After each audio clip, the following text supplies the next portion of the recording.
We're talking wrongful deaths, cover-ups, illegal activity inside CCI. This former prison inspector has just about seen it all. Tonight, we are finding out brand new information concerning the April 11th death of inmate Matthew Walker, all while gathering insight from this former prison inspector about how to weed out corruption inside the state's prison system. Charlotte has always been talked about as a prison with bad luck. Bad luck and grave consequences too. CCI is no stranger to officers being indicted following wrongful death investigations stemming from superiors who are supposed to be supervising their staff. They've had more than their share of corruption. This is Gary York, former DOC prison inspector who has spent years uncovering crime inside Florida correctional institutions. He spent countless hours inside this prison in Charlotte County, a facility he says has had major problems with officers using excessive force. And unfortunately,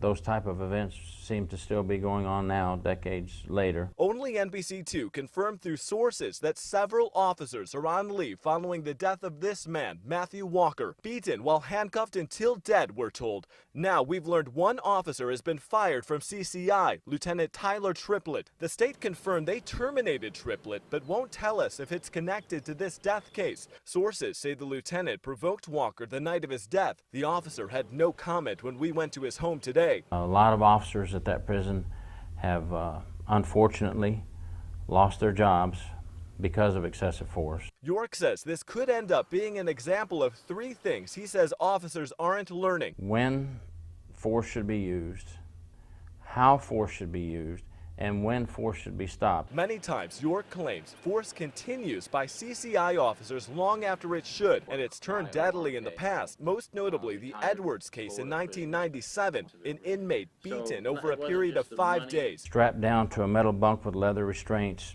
bloody from head to toe with bruises all over his body. These violent, disturbing cases are something York says could easily be prevented by implementing a system that several agencies already practice. York says there needs to be better hiring and background checks. Unlike most Florida Sheriff's Office employees, prison workers don't have to take psychological or polygraph exams. He says that's an issue, and the problems that follow end up costing taxpayer money in the long run and leaving corrupt higher-ups in charge. How can an honest officer work in an environment like that? We've got to clean out those people from the prison system. The Florida Department of Corrections won't tell us why they let that lieutenant go, although sources say he provoked Matthew Walker April 11th inside his cell.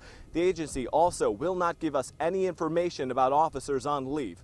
We are reporting in Punta Gorda. Lucas Seiler, NBC2.